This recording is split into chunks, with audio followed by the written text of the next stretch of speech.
Salam damai sejahtera dalam Tuhan kita Yesus Kristus. Puji Tuhan, kita telah ada di hari yang baru 16 Mei 2021 dan renungan kita untuk hari ini dengan judul Prinsipnya harus menjadi prinsip kita. Prinsipnya harus menjadi prinsip kita. Dan ayat inti kita hari ini Yohanes 13 ayat 15. Sebab aku telah memberikan suatu teladan kepada kamu, supaya kamu juga berbuat sama seperti yang telah kuperbuat kepadamu. Di zaman ini kita merasa sedih melihat anak-anak dan orang-orang muda memandang atas dirinya sebagai terlalu maju untuk menyerahkan dirinya kepada pengawasan orang tua mereka. Tampaknya mereka menyangka bahwa menyerah kepada otoritas orang tua akan berarti suatu bukti kelemahan, mengorbankan kebebasan hak mereka. Tetapi gantinya sanggup memerintah diri mereka sendiri, mereka berubah-ubah atau plin-plan dan lemah dalam tujuan. Kuasa moral mereka lemah dan mereka hanya mempunyai sedikit kuasa rohani. Sebabnya, kenapa mereka demikian lemah dan mudah disesatkan oleh penggodaan? Ialah karena mereka tidak meniru hidup Kristus. Gantinya mengikuti jejak kaki penebus yang ilahi itu, mereka dipenuhi dengan kesombongan dan penghargaan diri sendiri. Mereka mempelajari kecenderungan dan mengikuti kecondongan hati mereka yang tidak disucikan. Dalam sesaat, Kristus membedakan antara yang benar dan yang salah, dan menaruh dosa dalam terang perintah Allah, mengangkat hukum sebagai suatu cermin yang memantulkan terang pada yang salah. Pembedaan yang tajam inilah antara yang benar dan yang salah, yang sering mengusik saudara-saudara Kristus menjadi marah.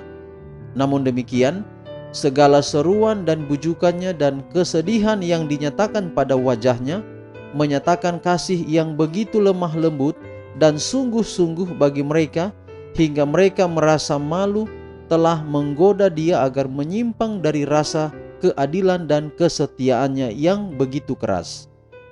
Allah akan memiliki satu umat yang rajin berbuat baik, yang berdiri teguh di tengah-tengah pencemaran zaman yang merosot ini.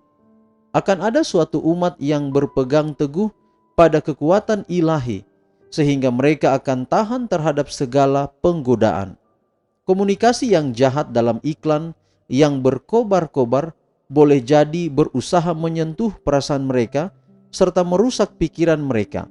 Namun mereka akan bersatu kepada Allah dan malaikat-malaikat, sehingga mereka bersikap seperti orang-orang yang tidak melihat dan tidak mendengar. Orang-orang muda memiliki prinsip yang teguh, sehingga penggodaan-penggodaan yang paling hebat dari iblis tidak akan membuat mereka undur dari kesetiaan mereka.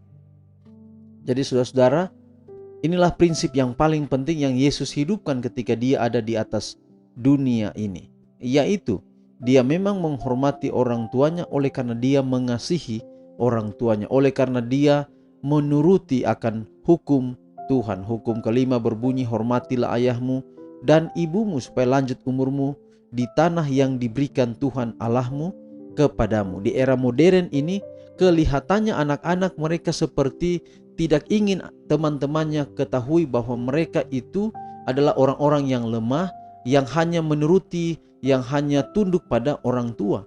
Mereka kira bahwa ketika tunduk pada orang tua adalah mereka memiliki sifat yang lemah atau memiliki ketidakmampuan untuk berdiri sendiri. Padahal itu adalah salah. Mengapa? Menghormati orang tua bukan berarti kita lemah. Menghormati orang tua itu adalah tuntutan hukum. Itu adalah bukti kita mengasihi orang tua kita. Itu adalah bukti kita mengasihi Yesus. Maka dengan demikian cara yang terbaik dalam renungan kita di sini katakan bahwa anak-anak yang seperti itu mereka tidak menghormati, tidak mengasihi Yesus. Cara yang terbaik untuk terus kita menghormati orang tua kita tanpa beban dengan diganggu oleh teman-teman daripada orang-orang muda itu adalah ketika dia mengasihi Yesus. Cara yang paling terbaik adalah kalau kita mengasihi orang tua kita, kita sudah lebih dahulu mengasihi Yesus. Dengan mengasihi Yesus maka apapun siapapun dia di sekitar kita, kita juga tetap akan mengasihi mereka. Inilah menjadi merupakan kabaran kepada kita pada saat ini dan adalah merupakan suatu dosa jika kita tidak menghormati orang tua kita. Mari kita setia kepada Tuhan lewat menghormati orang tua kita. Inilah menjadi doa dan harapan kita di hari ini. Mari kita akhiri renungan kita pagi ini dengan doa. Kita berdoa. Tuhan, terima kasih untuk renungan yang indah di pagi hari ini. Bila dapat menjadi berkat dalam kehidupan kami. Hamba doakan menyerahkan seluruh keberadaan kehidupan kami ke dalam tangan Tuhan. Peliharakan kami dengan kasih-Mu, dan biarlah sepanjang hari ini, bahkan sepanjang hidup kami selalu merasakan berkat Allah menaungi kehidupan kami. Inilah doa kami, terpuji nama Tuhan. Dalam nama Yesus kami telah berdoa. Amin. Demikian renungan kita untuk hari ini. Tuhan memberkati kita semua. Shalom.